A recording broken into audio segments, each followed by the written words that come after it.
The problem is Northwest.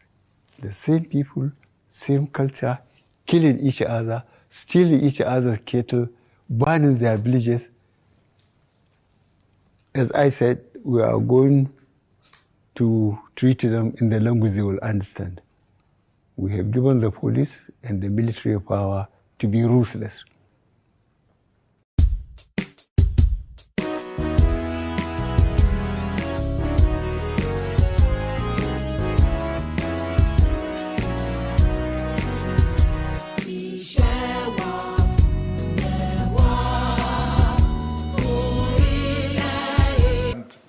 Sometimes we get, and that's what's happening to people in the streets. That's where they're moving. That's why they're demonstrating. That's why they're defying even threats from the police, from the government. If you demonstrate, you're a threat to us. If you do this, we'll deal with you. We'll talk to you in language which you understand.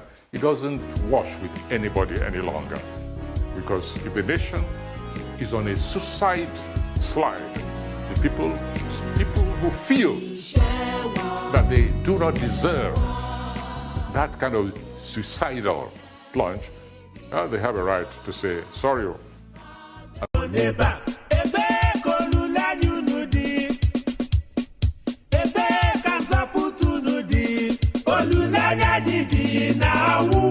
The problem is Northwest. The same people, same culture, killing each other, still. Yeah, hello, good afternoon. Welcome once again from the Dallas studios of Distinct Media. I'm Noah Omoluabi, and this is another series in our program of Your Exit, a program where we ask the tough questions of the mighty and demand accountability from the powerful as we discuss the changes and the issues going on in Nigeria. This week we are talking, we titled the program Responding to Kongi. And people have been asking me, who is Kongi?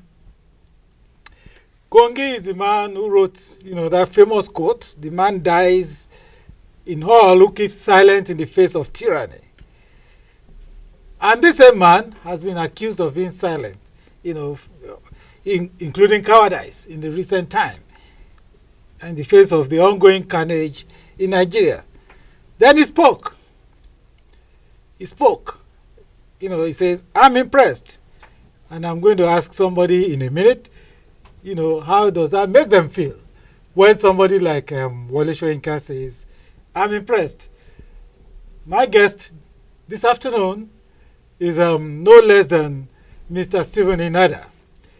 Mr. Stephen Inada is the executive president of the International Committee on Nigeria. It's a Washington-based missionary group that's been very active in the field in Nigeria, so they know what's going on in there. And they came up with this wonderful report, which prompted that particular statement, "I'm impressed." And we're going to be, talking to, Mr. Inada in a minute. Well, let me say once again where the name Kongi comes from, particularly from my perspective.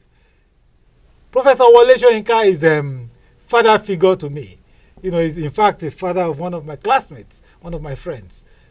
So I've known him for quite a while, apart from stealing into University of Ife. It used to be University of Ife in those days. It's called Obafemi Awolowo today. Stealing into there to go and watch some of his plays. He's been a very, very powerful influencer as far as I know it. He's a very great man who has been, concerned about leadership development of young people. And his work, still continues to shake Nigeria today. I don't need to tell you much about the Pirates Confraternity. I don't need to tell you much about the Palm Wine Drinkers Club. And like we also all have agreed, he's a big man by himself. My guest calls him an international citizen or global citizen. So every one of us has a right, to tap into this great man. But when this man says in the press, in the presence of a world, in a world conference, says, "I'm impressed," I want to ask Stephen Inada, who is, a co-author of that particular book that my father was holding. I mean, Inada is a co-author on that book. And how does it feel when somebody like, somebody of the magnitude of Wole Soyinka says, I'm impressed? Sir. Stephen?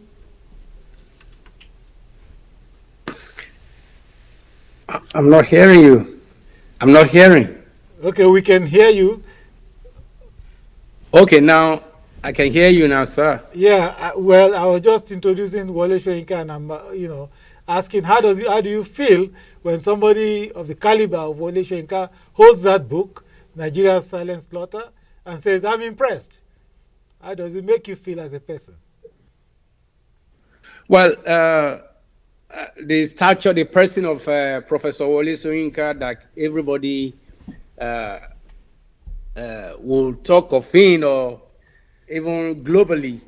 Even here, you see, if you are going through Atlanta Airport, and then you begin to see the picture gallery, you will see Professor Wole Soyinka with other eminent global leaders. So, and I remember in the 80s, while still in secondary school, we read a lot, we read about his literature, and honestly, I still remember The Lion and the Jewel. But that said, he's somebody, not just because he's a Nigerian, he's somebody whose opinion counts so much. So he's an international colossus that actually is respected everywhere in the world. But now, even much more than being respected, he's also somebody who speaks to issue of injustice, human rights violations from time to time. So for him to have mentioned or to have lauded the Nigeria Silent Slaughter, it's really, for me, I'm delighted to hear him respond to the data, and also to recommend it for other people to look into, so that they will be able to aggregate and see how they can bring about the issues confronting Nigeria to the global attention. Thank you, sir. Yeah, listening to that, certain words pop at me right away. Respect, that is one thing. The other point is, when he says I'm impressed, and I'm looking at, it's a book. This is a great writer by every right, by every yardstick you want to measure it. So what went into this book that could have hinted at that could have got Professor Wole Soyinka impressed? For instance, we've seen of genocide, we've heard of genocide, we've seen everything in WhatsApp and in the social media and the newspapers and what have you. What's so unique, what's so special about your report? Yes, this is a global practice. Now, like I keep on telling, let me just try to explain carefully here what it means to document atrocity. So now, if you go anywhere, when people try to share gory pictures of dead bodies, mutilated, killed by Boko Haram or Fulani militants or state actors and non-state actors in Nigeria, the question is that how provable are these reports? Now, what we have learned over time, from Sudan to Bosnia to Rwanda and to Iraq, what actually has made people to respect and pay attention to incident of atrocities or genocide is proper documentation that is provable, that you are not just trying to populate the list for the sake of it. Now, a lot of people will not understand that Iraq genocide was declared in Iraq, but a lot of people will not know that Boko Haram has killed more people in Nigeria than ISIS killed in Iraq and Syria combined. Now, why is this? It's important that you begin to look at proper documentation. And what we mean by proper documentation is that ICON and PSG that produce this document, this atrocity data, we go back 20 years, and then we were able to use other secondary source of information that, and we glean through them, and then we use eyewitness app as well that picks pictures and capture incident on the spot, and then it recorded it and transport it into the cloud, where you now between longitude and latitude, and this is a geocoding of a thing. Now, that said, why it is important is that we went to make sure we visited the crime scene, we carry out interview, and then we process all of these atrocities seen in the last 20 years. And we are actually going to come with another second data report that did not capture last year to this year. But this is what, and that is going to be on the enslavement, like Professor WOLE SOYINKA has asked us to work on. Now, let me just respond again quickly that when we are talking about international community to listen and to take action in what is happening in Nigeria, first of all, the killing in Nigeria is an international crime. So it concerns anybody. It's not that maybe Nigeria is aloof. So every killing that happens in Nigeria committed by state and non-state actors is actually a global crime. And to make it a global crime, there are 3 strategies, and that is what we have used in our silent slaughter. The strategy is document. Documentation is important.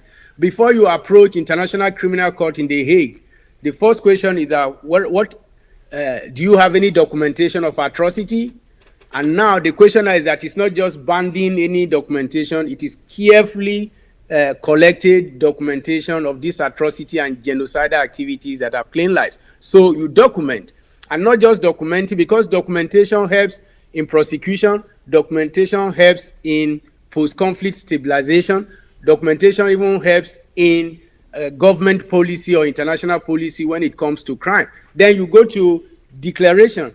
Whether you like it or not, documentation will lead to declaration. Now, silent slaughter is documentation, but now this has been informing U.S. Congress, it has been informing even international community that this has happened. So now the international community will now use this documentation to declare. So the purpose of this... Let me just interrupt you there, because yeah, it's a lot of technical details there, but we want to examine the value, the real value of this heavy work, this major work that you have done. And the question so I'm actually getting from here is this. You've done this great work and put all this together, and they are going to, at some point in time, put it in front of the Nigerian government. You know, and, you know, like the Nigerian government has been on haywire, looking for any excuse to call everybody else a liar. You know, and even the amount of genocide going on, they are blaming it on somebody else. How would, because I'm asking you, you know, I'm asking this question because I know that this report and similar reports from you are in front of big international organizations like the International Criminal Court, the United Nations, the American Congress. If they put this in the presence of Buhari and his people, how will they not call you a liar? Well, they won't call us a liar because, one, there are forensic evidence, and that actually, you see, calling somebody, and that is why I say that because Buhari government has not been adequately called to account for what is happening, then they can now say, oh, it's a lie. So we are calling them to come to the fore. Let's engage, let's discuss that these are documents, these are evidences, and this evidence that we have, evidences we have collected, that we have collected evidence that Boko Haram has killed people, and they've actually declared that Nigeria should become an Islamic caliphate. And also there are evidences that Fulani militants have killed and even have annexed lands. So we have that, and that is not something that you can throw under the carpet. So this is, and that is what I'm just saying now, is that we are at the process, and everything, you don't rush it. Now, we have already documented, and we are now asking U.S. government and international community to declare that genocide has been committed in Nigeria. And then the third phase we are pushing is deployment. So international community is not about Nigeria government now. because this is actually international crime committed against Nigeria people. What this means is that there is going to be deployment. International community they are going to declare, they are going to deploy all the requisite instruments that help resolve Sudan problem, that help resolve Rwanda problem, even though it was too late. In all the genocide scenes we have experienced throughout the world, the third aspect is the deployment, and that is what we are working at. And when deployment comes, you know what that will do? The deployment means genocide will be recognized that it's been committed in Nigeria. There will be international commission of inquiry, which will now sit down. It's not going to be Nigeria government now. Nigeria government will be forced to come to the table where all ethnic nationality will come, and then they will table their evidence. Because at that time, you need evidence to validate your claim that this has been committed in our place. And it is then the international community say, what is the way forward?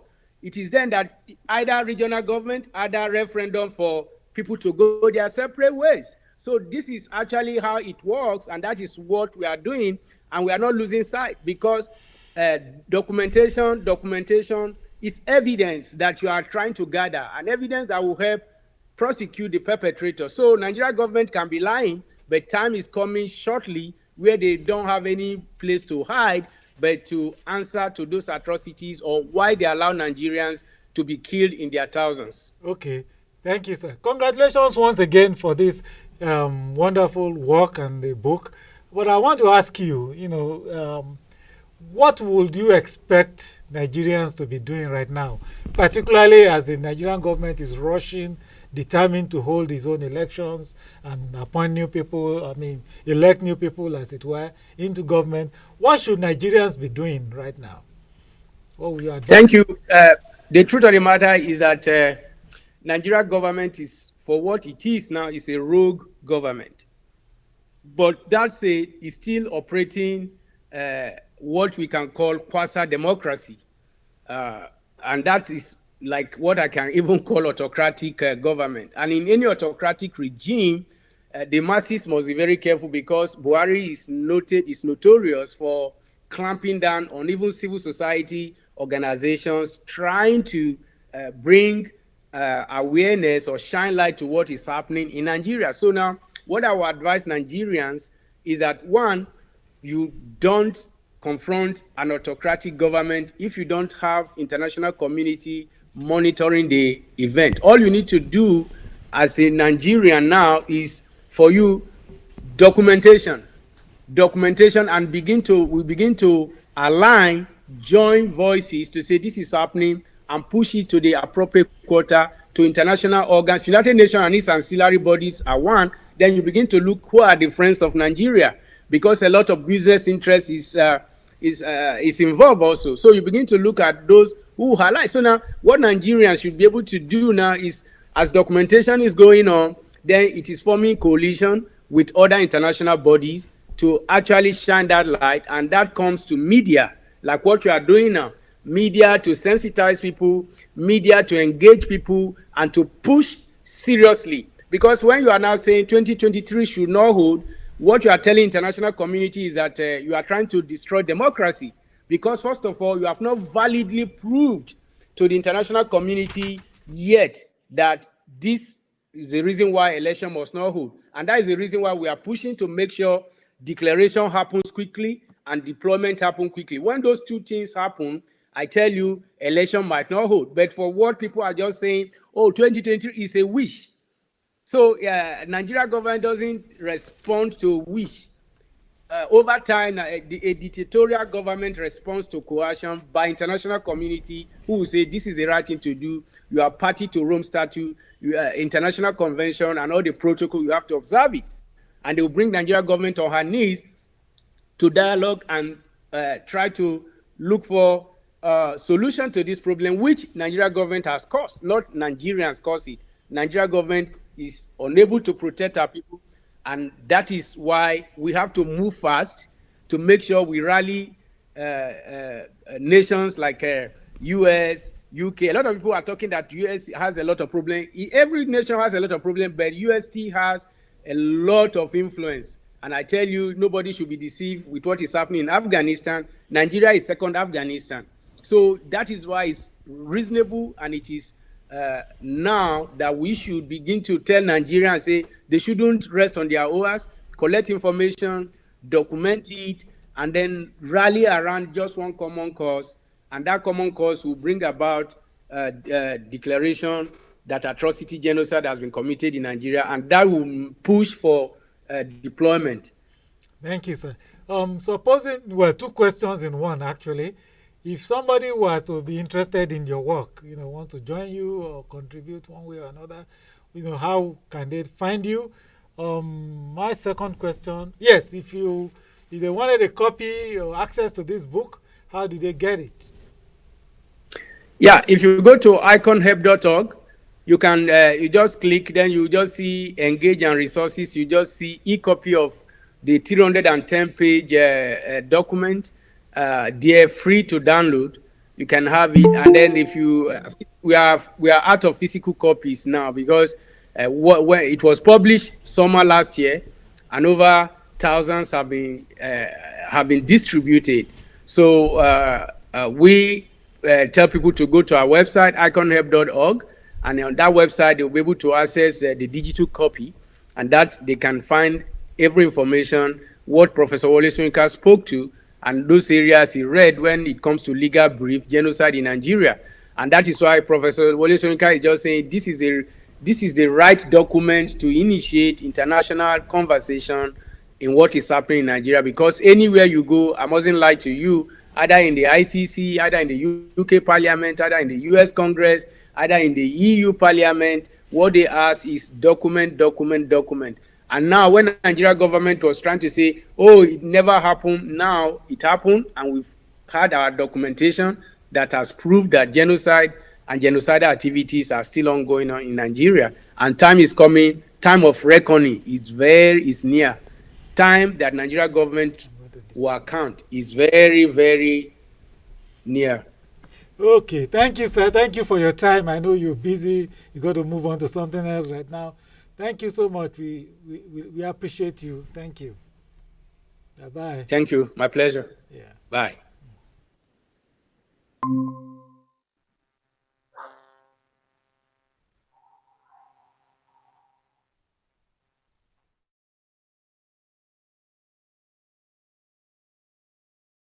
Nigeria has become a union of death for the rest of us. The global powers have told Nigeria in very clear terms that guns should be kept out of the table of discussion, and a dialogue opened up with the owners of the sovereignty, with the people.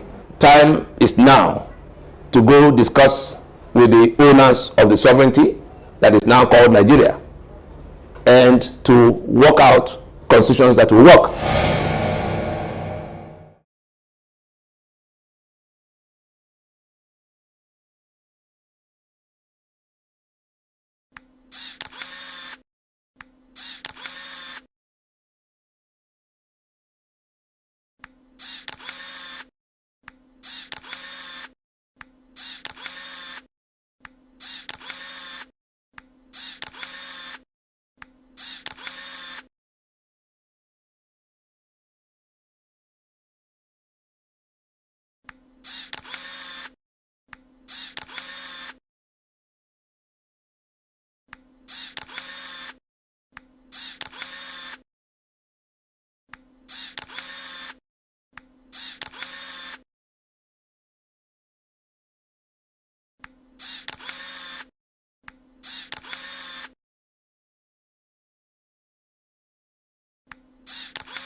Hi, welcome back. It's Noah Maluabi still here, and my next guest is joining now, and we'll, like we promised you, it's always a wonderful time on this program. Today we are responding to Kongi, Professor Wole Soyinka, as we all know it. Like we've been saying, he's been rather quiet for a while, but now he's speaking. is speaking. The man who told you that the man dies, who in the face of tyranny keeps quiet. Now he's speaking, and the world is listening. The world is listening to him. So, and another great man that the world is listening to, he's been here before, and he's going to join me right now. He doesn't need any major introduction.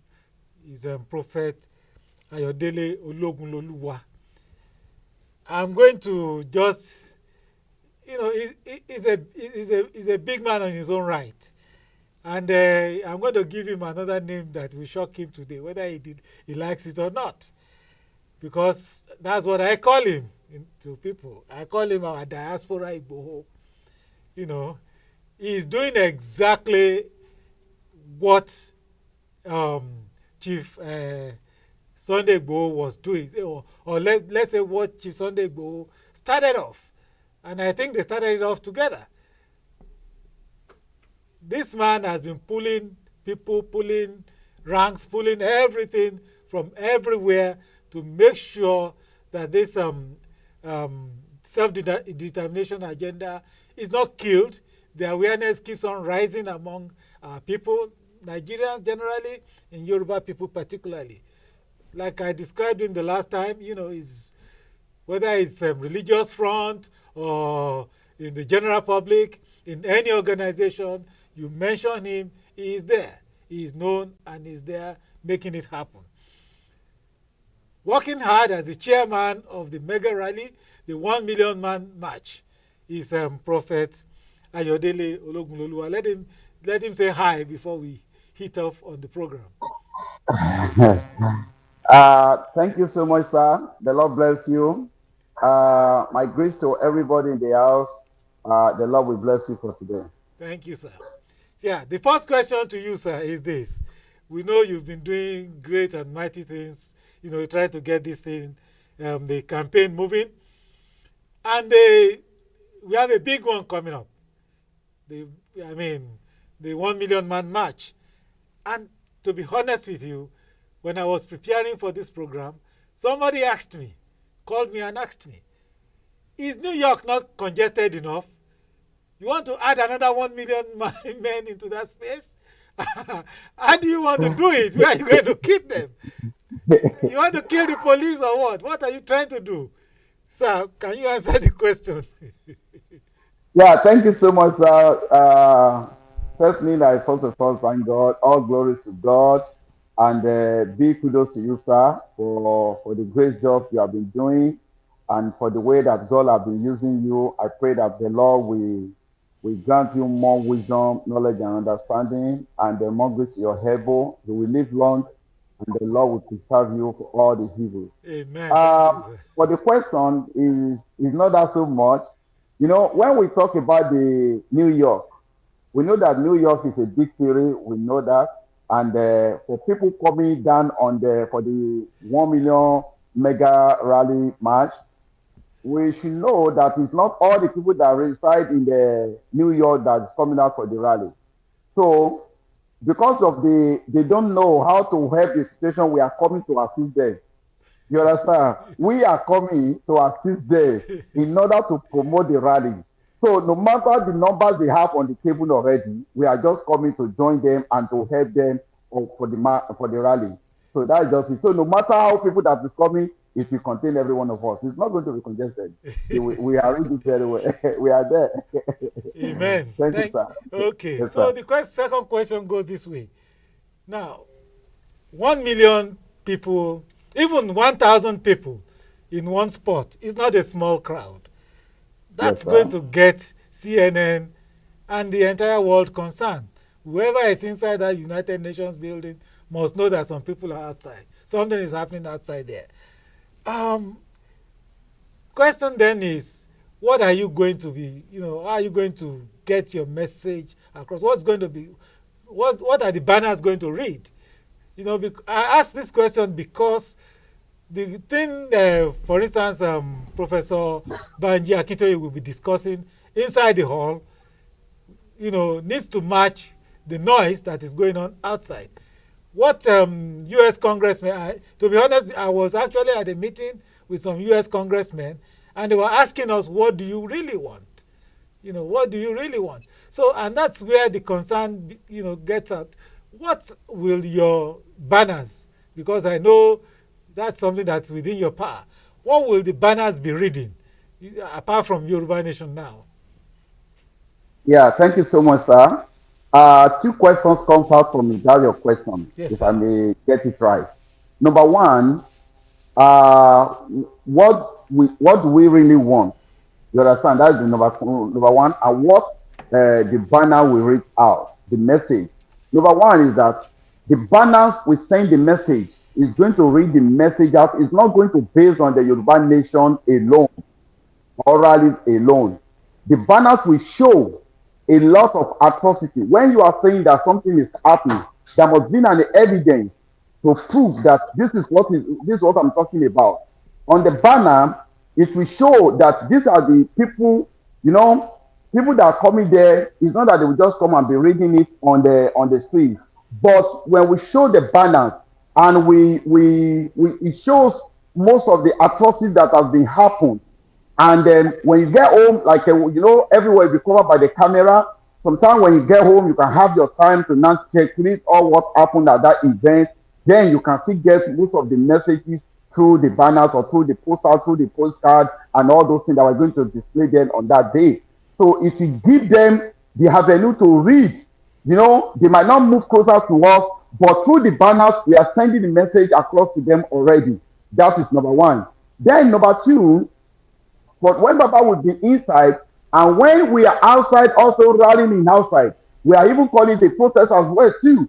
But we want these people to know that something is really going on back home, where the country, that is the country they formerly called Nigeria. Because to me, I don't see it as a Nigerian anymore.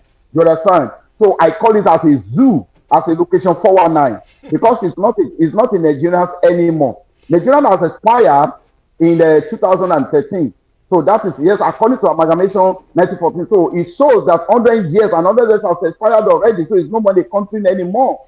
You understand? So when the whole nation will come down on that day and see every one of us, they will know that these people, for them to come out in a mass like this, that means something is happening over there.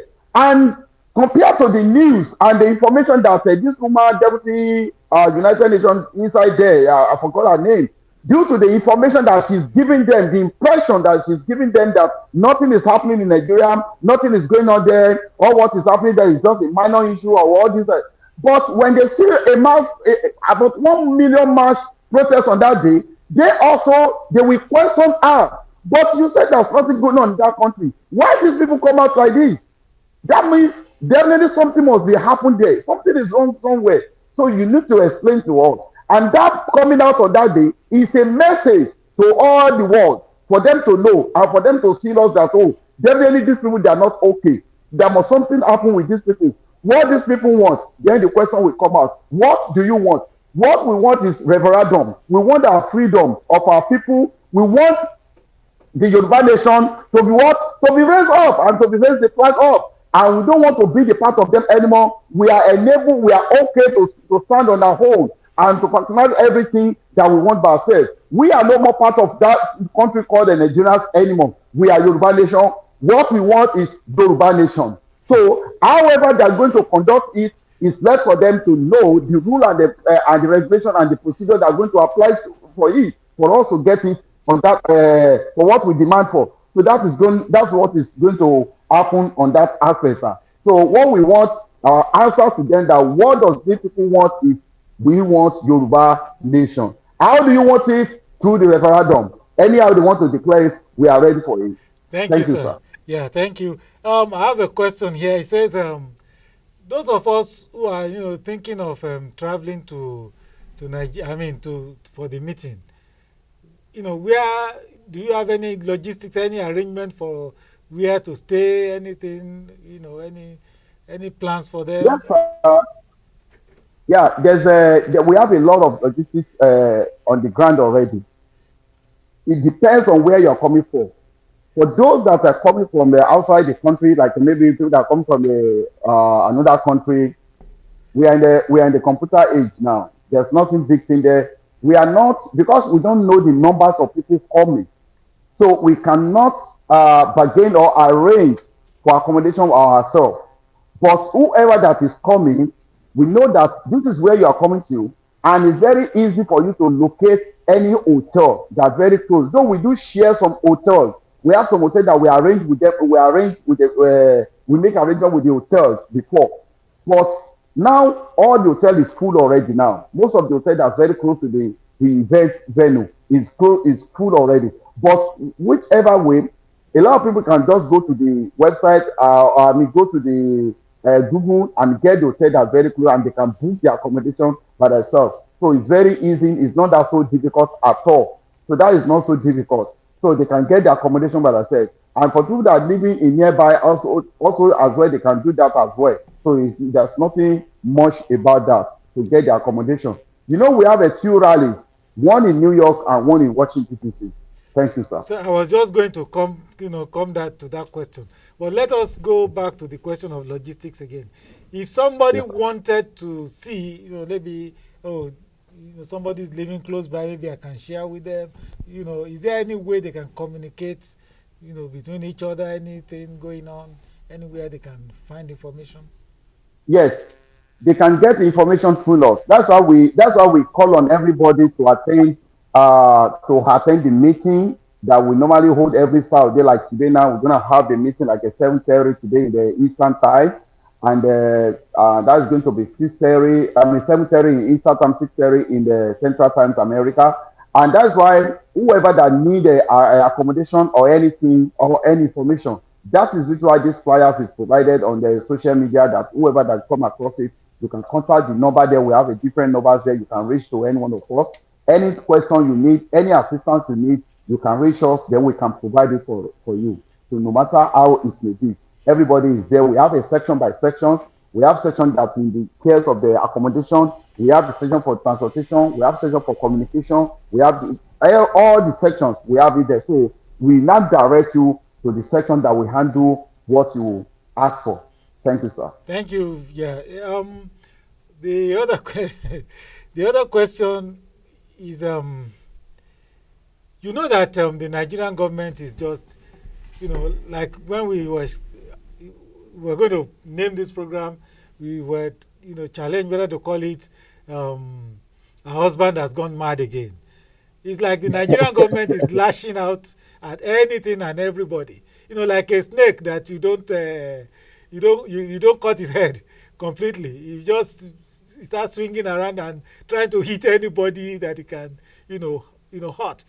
We learned today, that they closed down a whole telecommunications gadget of Zamfara State. So they closed those people out, so they cannot speak to anybody outside the world, apart from the fact that they've been kidnapping people all over the place. Do you feel safe going on? Do you think people should feel safe going on with this program? Yes. The stage we have now is no retreat, no surrender. We have a lot of people that have done this in the past and they succeeded. It's only that it was so painful, and it's a very shame that Nigerian as though the country called Nigeria, they are not well educated, they are not well oriented. Even though in the democracy, they don't know anything about the government. Now, you formerly USSR before, how many countries that came out from that USSR without any problem, without any issue? We have seen a lot of countries that they are agitating for the freedom of their people, and nothing, without even war, without even sharing blood.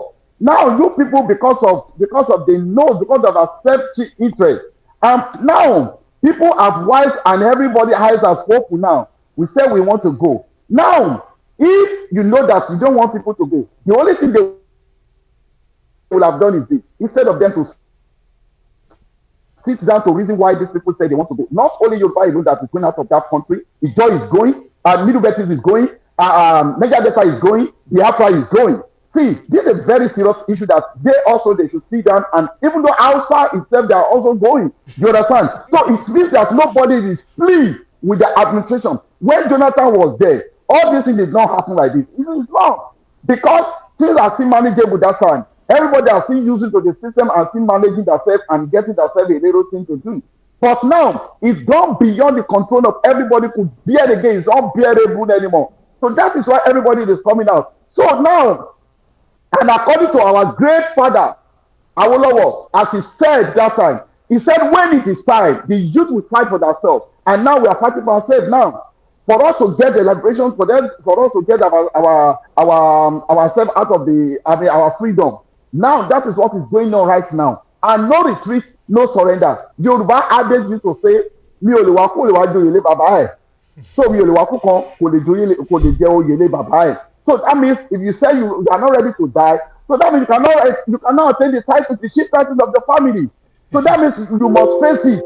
Now everybody is ready for whatever that is coming out, for the result for whatever that we come out at the end of the day, we are ready to face it. It's no retreat, no surrender. We are not going back. No matter the intimidation, no matter anything. Now they shut down the system in the Zamfara. Is that the solution to the problem on the ground? No. These people, they don't know what else for them.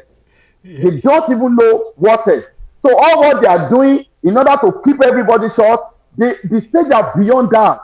They will have done that when it was still in the primary stage. Now it's graduated to university level now. They cannot do anything anymore. Everybody is ready. No matter what is happening, they are ready. So they are already people are dying. So what is the essence of still living without all these things? So we are ready for anything. Nobody is ready to quit, and we are not ready. Is no retreat, no surrender. Which is yes, sir. Thank you, sir. Thank you, sir. Well, thank you. But you see, as a leader, and this question is a bit challenging for me as well. As a leader, you are not just rushing forward or going ahead. You also need to look, once in a while, check over your shoulders and see what's going on. I think on Thursday, it was on Thursday, one of the PDP gubernatorial aspirants, I will call it, was boasting and trying to encourage other people to come and collect the form and join him. I will beat them, I will do this, and I will do that. After this rally, because in my vision, this is not a small thing at all. This is not a small thing at all. And I remember Professor Akintoye had said that there will be no elections, in Nigeria, at least in the Yoruba area, with the 2023 going on. What do you think the political situation will look like in Nigeria after this mega rally? Because things will definitely change. The only thing, what we have to say there is that we as a Yoruba people, we lack of a lot of confidence. We lose ourselves in so many ways. As all these politicians, if we are to do it critically, if we are to say the truth, by now we should have called off them back. For them to know that we are not joking.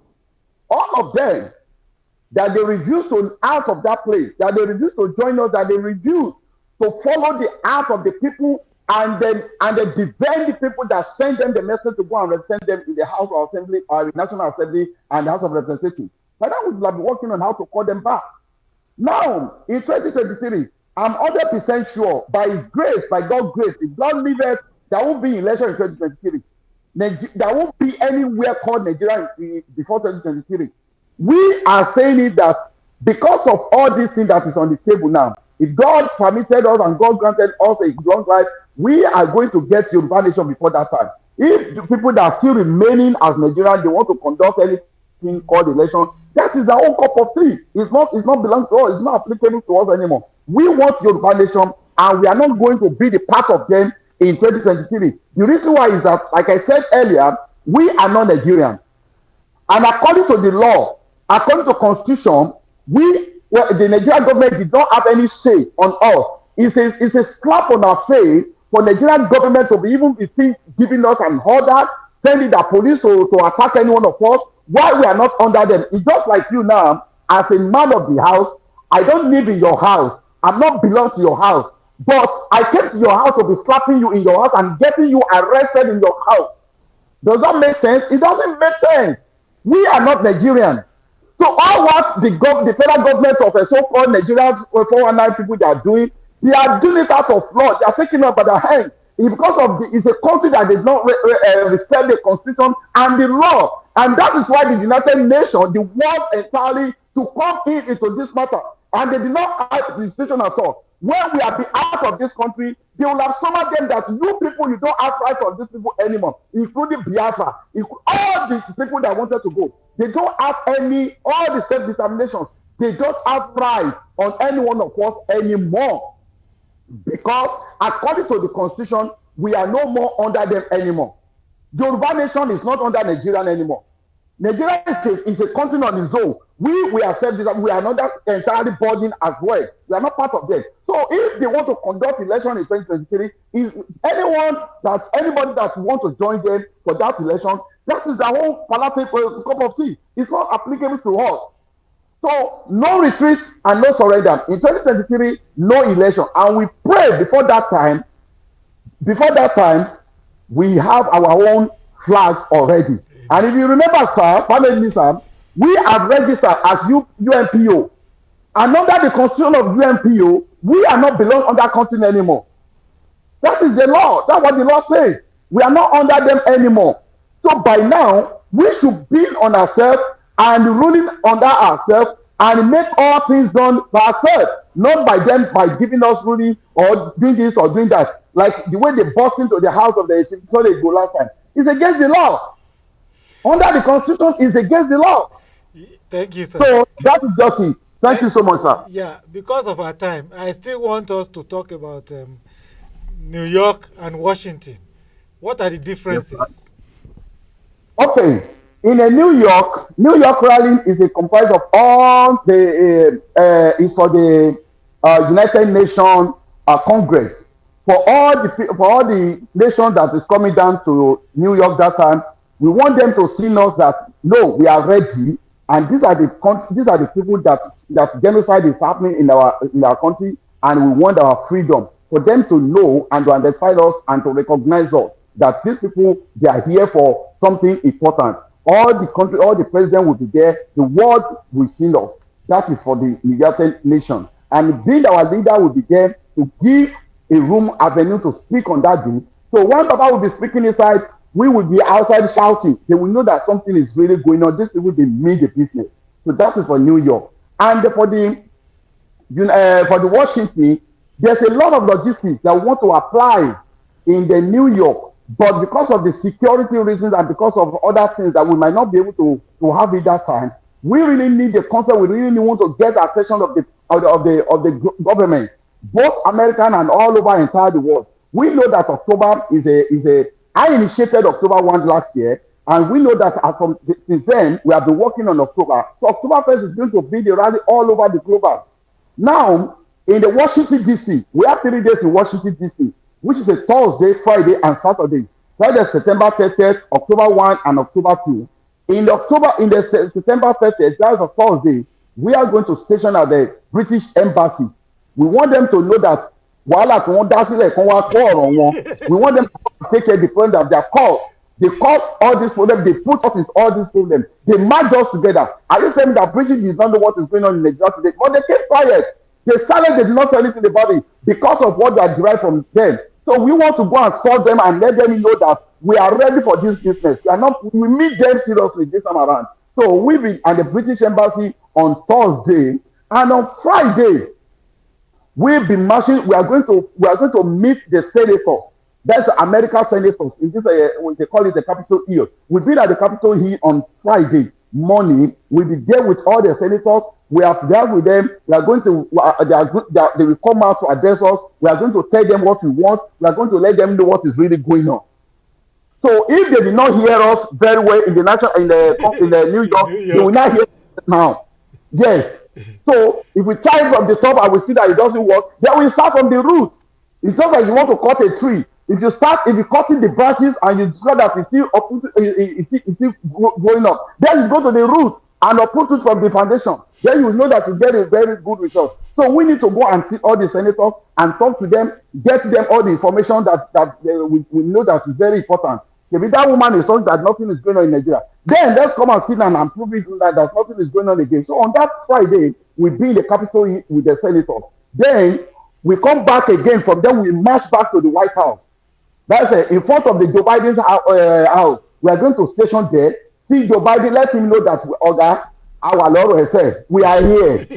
No matter what it may be, we are here. So we are there. So we'll be here on that Friday. Then Saturday also, we also be there on that Saturday. So it's going to be 3 days marathon mega rally for Thursday, Friday, and Saturday. So for those people that doesn't have time to come to New York, they can come to the Washington DC. And that Washington DC, we are going to have a time. We are going to have a lot of logistics that we plan that want to execute already. We'll be able to execute it very well. Thank you, sir. Thank you, sir. That has been wonderful. It's been a great exposition to what's going on and the way things are going. I'm going to come back to the issue of security and particularly of the leaders, because the reason why Chief Sunday Igboho is not outside today is for them to stop this kind of movement. The reason why Nnamdi Kanu is not on the street today is because they want to stop this kind of big movement. And like I got somebody sent me a warning yesterday that they are after top people so that this kind of rally doesn't hold, and it's not just it wasn't just a threat. I mean, it wasn't just a warning. Somebody who actually called me, they were trying to find out my movement when I'm traveling to New York, how I'm traveling to New York. And then somebody hacked into my bank account. I'm talking of yesterday. And my bank had to call me. So it means, it gives me the idea that, definitely they are trying to monitor anybody who is anybody in this movement. So, sir, thank you so much for the question. Yes. Let me tell you something today, sir. If that come up to a man dies once. We can't die twice. And this is an advanced country. We are not in Nigeria. We are not in location 419. Nobody can intimidate anybody in this land. Nobody can intimidate anybody here. On this land, nobody can intimidate anybody. And nobody can threaten anybody here. We that are the leaders, we are ready to face whatever is coming up. So far as I am now, as a law-abiding citizen, in America here, now, if they come to me today, I will ask them, what have I done wrong against the Constitution or against the law? I didn't carry gun. No, I didn't kill anybody. I didn't. What is my offense? What do I committed? If for me to fight for the freedom of my people, I'm ready to die. Yes, Martin Luther King, he fought for the blacks on this land. Today, everybody is coming to enjoy it again. So let's fight for our land, and let anything that will happen, we are ready for it. I'm not fighting for myself. I'm fighting for my upcoming generation.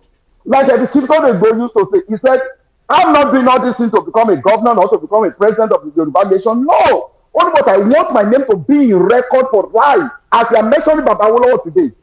So if they said they don't want the rally to come, they can do that only in Nigeria, not in America, not in advanced countries, not in UK, not in Germany, not in America.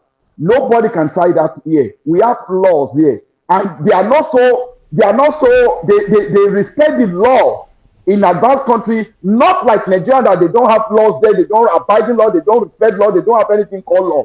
That all of them sleep in one place and put heads together at the same place. Here it's not like that. We have intelligent people here, the vibrant people, the intellectual people, the well-recognized people, the people that have the feelings of human being. Those are people that we have in America and in other countries. Not like Nigeria, they don't have feelings for the human being, but they have feelings for cow. Why would you be killing a nation, a whole generation of people that destroy people because of cow? Because of open grazing because they did not allow to open grazing, and you are killing people, and you did not say anything because of that. No any country will do that in advanced world. So America will never be like that. So if they come to America, they say they want to threaten all the leaders, and the rally will not. Oh my God, that one is a bullshit, man. It can't happen in America. It can't happen in advanced countries. It can never happen. If they try all that, we have the security man. We report them to security. It's still a crime They should tell us it's a crime where it was written in the constitution that when you are fighting for your freedom, for the freedom of your people, it's a crime without even committing any weapon. We didn't carry any weapon. We only carry our flag. We only carry our banner that we want a freedom. If it is for us to speak that we want a freedom that is a crime, then let the one judge us then. Then we are ready to face it. If that is a crime that we are committed. So what they are doing back in location 419 so-called Nigeria, they cannot practice it in advance. Even though in Ghana, they cannot even try it in Togo. Talk less of in America as well. Oh my God. They can never try that. If they try it here, they will go back on shame. In fact, as a matter of fact, if we see them that they want to disgrace all of them. Yes, we can disgrace all of them that day in the law. Not permitted us to disgrace them. Don't you see the president in the France that will match slap? What happened after that time? Oh, come on. He said, all that one is a rubbish and the bullshit. They can do that in the bullshit in the zoo. My daddy, oh my God. They can't try that one, yes, sir. We are thank you, sir. We are advanced people. We are learned, we are educated people. And this country is a country that respects law. They can never threaten anybody here in this America. They can never try that. Oh my God. If they try it, oh, they will smell it very well. That is not the truth. Thank you, sir. This is wonderful. I thank you so much. It's been great having you.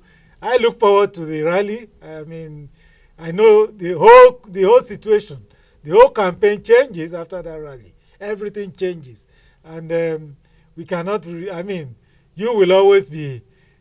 I mean, your name will always be right there in in gold, written in gold. For pulling this, for making it happen. So I'm honored to be able to share this platform with you, and I thank you so much. I look forward to Yoruba Nation even right after September 14th. Thank you, sir. Thank you so much. Yeah. You're welcome. Hi. Meet Dr. Noah Amoluabi, or Pastor Noah as you may prefer, depending on the business setting. He is ably qualified to talk about igniting the fire of leadership in young people for the purpose of creating their own legacy. He is the thought leader behind the concept of culture psychology for acquiring the office of the chief executive.